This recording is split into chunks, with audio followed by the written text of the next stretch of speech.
Assalamualaikum warahmatullahi wabarakatuh. Pelajaran 4, ayuh membayar zakat, subpelajaran orang yang berhak menerima zakat. Bismillahirrahmanirrahim. Sebelum kita belajar, alangkah lebih baiknya mari kita berdoa terlebih dahulu. Bismillahirrahmanirrahim. Raditu billahi rabba wa bil islami dina wa bi Muhammadin nabiyya wa rasula. Rabbi zidni ilman warzuqni fahman. Amin ya Allah ya Rabbal Alamin. Mudah-mudahan dengan berdoa terlebih dahulu kita dimudahkan oleh Allah Subhanahu wa Ta'ala di dalam menuntut ilmu agama kali ini. Amin ya Allah ya Rabbal Alamin. Bismillahirrahmanirrahim. Mohon perhatiannya anak-anak.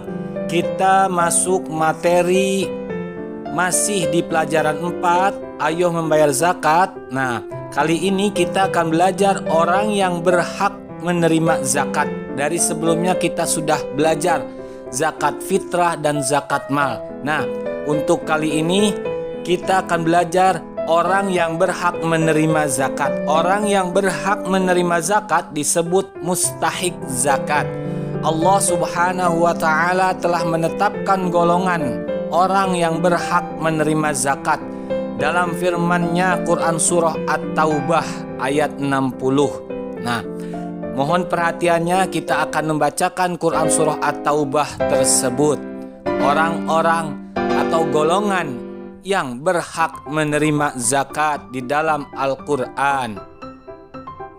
Bismillahirrahmanirrahim. Innamas sadaqatu lil fuqara'i wal masakin wal 'amilina 'alaiha wal mu'allafati qulubuhum wa fir riqab والغارمين وفي سبيل الله وابن السبيل فريضة من الله والله عليم حكيم. Shadaqallahul azim. Yang artinya sesungguhnya zakat itu hanyalah untuk orang-orang fakir, orang miskin, amil zakat yang dilunakkan hatinya atau mu'alaf, untuk memerdekakan hamba sahaya, untuk orang yang berhutang, untuk jalan Allah Subhanahu wa Ta'ala, dan untuk orang yang sedang dalam perjalanan sebagai kewajiban dari Allah Subhanahu wa Ta'ala.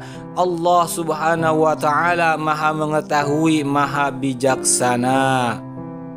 Jadi anak-anak, di dalam ayat tersebut terdapat 8 golongan atau 8 orang yang berhak menerima zakat. Baik anak-anak, mohon perhatiannya. Anak-anak, untuk lebih memahami dari ayat tersebut 8 golongan atau 8 orang yang menerima zakat, marilah kita simak penjelasan 8 golongan orang yang berhak menerima zakat. Yang pertama di dalam ayat tersebut, orang fakir, yaitu orang yang amat sengsara hidupnya, tidak mempunyai tenaga dan harta untuk memenuhi kebutuhan hidupnya. Yang kedua, orang miskin, yaitu orang yang tidak cukup penghasilan untuk memenuhi kebutuhannya sehari-hari. Yang ketiga, pengurus zakat atau yang disebut dengan amil, yaitu orang yang diberi tugas untuk mengumpulkan dan membagikan zakat. Yang keempat, yaitu mu'allaf, yaitu orang yang bukan Islam atau non-Islam yang berkeinginan masuk Islam untuk masuk Islam. Dan orang yang baru masuk Islam yang imannya masih lemah. Yang kelima, orang berhutang, yaitu orang yang berhutang karena untuk kepentingan yang bukan maksiat dan ia tidak sanggup membayarnya. Orang yang berhutang untuk memelihara persatuan umat. Dan yang keenam, orang yang berjuang pada jalan Allah atau fi sabilillah, yaitu orang yang berjuang untuk keperluan pertahanan Islam di zaman Nabi Muhammad sallallahu alaihi wasallam. Fi sabilillah itu mencakup juga kepentingan-kepentingan umum seperti mendirikan masjid, musola, sekolah atau madrasah, rumah sakit dan sebagainya.